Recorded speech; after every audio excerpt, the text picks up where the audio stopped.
those people and all of those cards as well.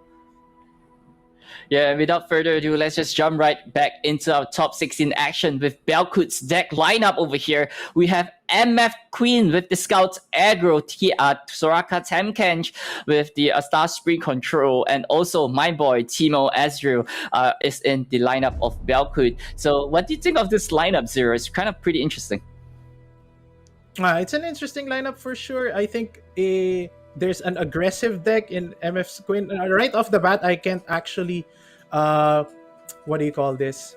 Think about what he's trying to target. It's more like of a balanced lineup, and of course we see here Ezreal with Teemo, and I think Soraka Tamkench has been a mainstay in a lot of the tournament lineups as well. And now we have Kannan's lineup. We have Aphelia's Lee Sin taking out Zoe for instead of playing Zoe, we're playing Aphelios now. We have Fiora Shen, another one of the tournament decks that we have been seeing for quite a while, and we actually saw this deck in action in the last round along in Bra's lineup. And we also have Fizz TF, one of the newer decks that has been released, and it goes on pretty well to be being a sort of secret elusive burn deck, which has a lot of draw.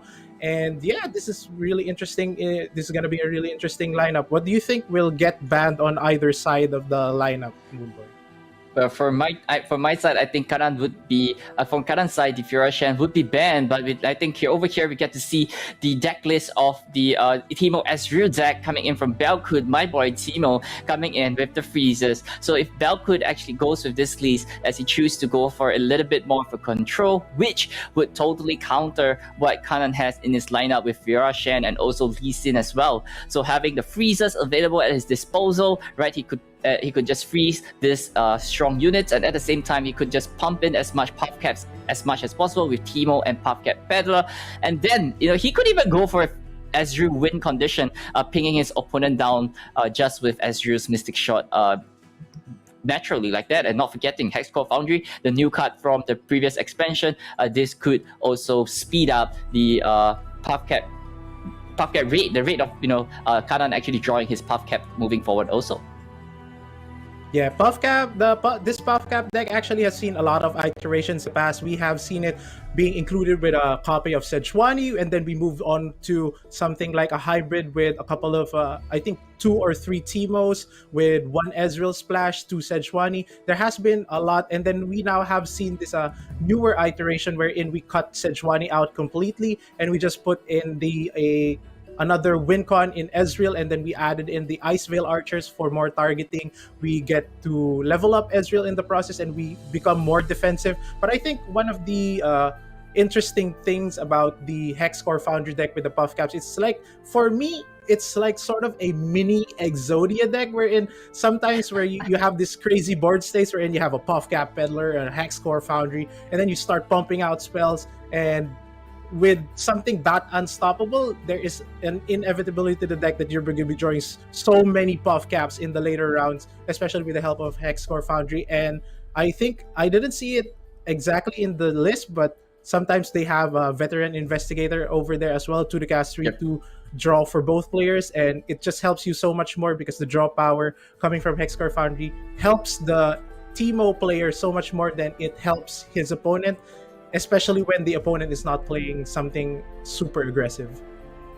Yeah, let's just take a look right over here. We have Belcoot versus Kannan moving forward in the top 16 round. And I think right now both players are going into the first game with Kannan having the Lee Sin Aphelios going up against Belcoot's Teemo Ezreal. We've seen the list of the Teemo Ezreal previously as well. If Teemo actually if Teemo could find himself that freezes to control the Lee Sin, I think Teemo right here, Belcoot is in the commanding lead based on deck choices itself.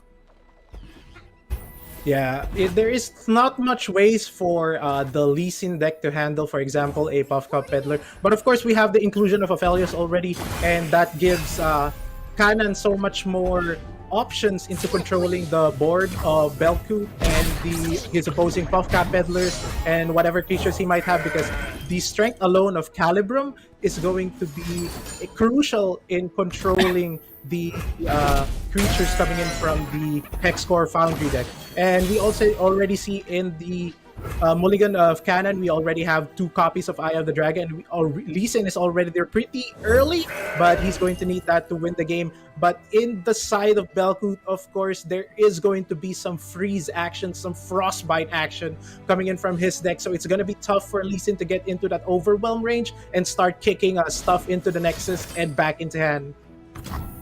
Yes, and here we see a thermal beam immediately going into Kannan's goal immediately. Like, he's not allowing Kannan to go any further in terms of board state. He's not allowing Kannan to not go for the gems as well. So Belcoot is kind of in a very good position. Not forgetting he has Hexcore Foundry in his hand. He has Puffcap Peddler in his hand, and also he got Teemo on turn 1 as well. That being said, the Puffcap generation game for Belcoot has already begun just in his hand right here, but he is kind of in need to find himself that flash freeze or that harsh winds before that Lee Sin actually fires off. But as we look at Kannan's hands right now, Kannan is kind of a little bit behind in terms of the spell game.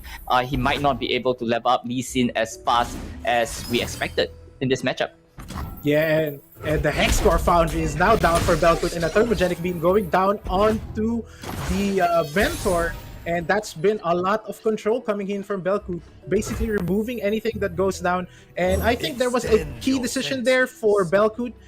You might be thinking of, am I going to drop this Hexcore Foundry and go for a 1-mana Thermo Beam? Because if you do that, you don't actually respect the Pale Cascade coming in from Kannan here. He does draw into it late, and he didn't have the Pale Cascade to save his Mentor in the previous turn. And now we have Puffcap Peddler down on the side of Belcoot, and now we are starting to get into that range wherein I was talking about. It's like a mini Exodia deck with Puffcap Peddler and Teemo already on the board. We're just missing a few key pieces in some mushroom generation, and it's gonna be a doozy here for Kannan to handle all the Puffcaps going into his deck.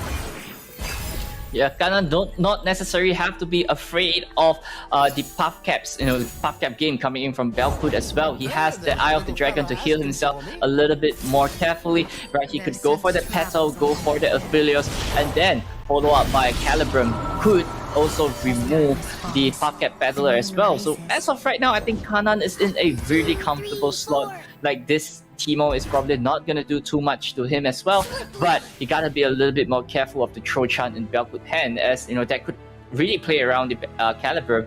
So Kannan might be a little bit of a pickle right now, but I think he has everything under control based on his hand that we are seeing right here.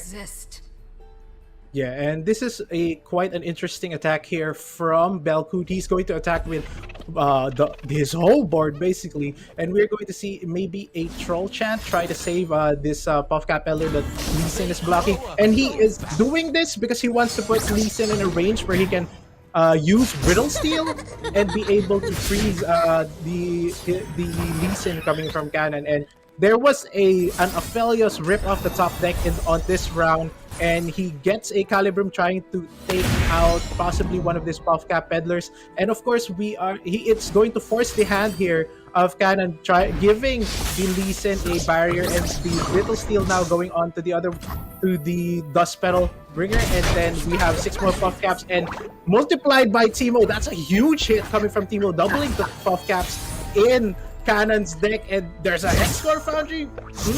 This is looking spicy. 3 Puffcaps, 1 Puffcap. Wow, that's a lot of damage now. So as of right now, I think Kannan is in lots of trouble, but Belcoot also has that Trochan to protect this Puffcap Peddler from this Calibrum as well. Kannan, looking at Kannan's hand, he has that Zenith Blade. All he needs to do is just level up Lee Sin as fast as possible that he needs to right now. And Kannan's game plan right now is just have to clean off the game as fast as possible before he gets puffed out. He's unable to block the Ezreal that's coming in from Belcoot also, and also the Teemo. So Kannan might be in a little bit of a trouble if he's not if it's not starting to heal, or else the puff cap is gonna stack up and it's just gonna start draining his mana, his nexus lower and lower by the turn.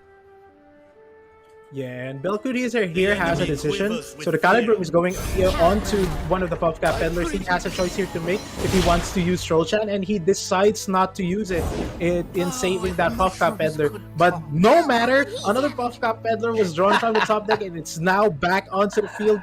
And we still have the Lee Sin going in for an attack, and there could be a crucial decision there being made. We could have seen an Ice Veil Archer going on to the Lee Sin, but it looks like Belcoot is respecting the gem that's coming out from that he already knows is in the hand of Kannan, and the gem now going on to Lee Sin and a Severum perhaps to try to pad this life total, but that's going to be a sort of risky play, knowing that Belcoot hasn't put down any Ice Veil Archers from the deck, and he has 3 copies. Of course, you're going to have to think about that possibility that he has that Ice Veil Archer, since he has drawn so many cards as well from Hexcore Foundry. Yeah, you're totally right. That Hexcore, that Ice Veil Archer is gonna come down immediately, as we see, freezing the Lee Sin, not allowing him to go for a cheap attack or a cheap removal of anything. But over here, Kannan is able to level up the Lee Sin immediately over here, and also with the Lee Sin's champion spell, and he could also potentially add up 2 more additional damage onto the Lee Sin as well. So I believe Kannan is kind of comfortable, even if he's unable to kill off this unit. As Belcoot could answer with the Trollchan, this Puff Cap Peddler is going back into Belcoot's hand, even though it might not be removed this turn. Yeah, definitely. This Trollchan is going to be huge here. Trollchan onto the Teemo, +2 and -2 on the Lee Sin. Only one power left on the Lee Sin. Going to do 1 damage to the Nexus and putting back the Puff Cap Peddler in hand. He's going to heal too because of the life steal coming in from Severum. And yeah, Teemo and the Puff Cap Peddler lives to see another day. 1 mushroom only? Oh no, that has to be not so good for Belcoot here. He's going in for an attack with a Teemo, and looks like he is not going for a deep meditation, fishing for the Hush perhaps. So that's just gonna double up the Puff Caps that's left in Kannan's deck. I fight with my spirit. Yeah, Kannan has to be a little bit careful of his draws as well. That being said, he has 3 copies of draw spells in his hand. He has the Deep Meditation that could draw himself 2 cards. There is also the Pale Cascade that could allow him to draw 1 more card. And here comes the Veteran Investigator, immediately drawing 4 more Puff Caps onto Kannan's Nexus. Kannan is in so much trouble moving forward as well. So he has to be a little bit more careful. He's drawing 2 more cards the next turn. And Belcoot also has that Hush Read to answer. And a Guiding Touch coming in. 2, 3, 4 more Puff Caps. Kannan is in so much danger. He can't heal this turn, as he can't draw into the next card. There's a potential of him dying as well. Yeah, that back-to-back Veteran Investigator there, drawing a total of 8 damage. That's going to be dangerous. And now that he didn't use the Deep Meditation before the Teemo got in a hit into the Nexus, now it's just going to be much more dangerous, because drawing those 2 cards from Deep Meditation could spell death here for Kannan, since he only has 3 HP left, and another copy of Teemo in hand, turning into Mushroom Cloud with Ezreal on the board, putting in 5 plus 3 more Puff Caps and 1 damage coming from Ezreal. It's looking dicey here, Mason. Yeah, it doesn't really matter if Kannan even draw himself a Puff Cap the next turn, even though he is lucky enough to dodge himself from Puff Cap damage. That being said, he's not going to be lucky enough to dodge himself from an Hush Winds, follow up by an Ezreal Mystic Shot, immediately going on to Kannan. 90 Puff Caps. Here we see 1, 2, 3 Puff Caps going in. Kannan going down to 0, and there we have Belcoot taking down Kannan in game number 1 in the top 6.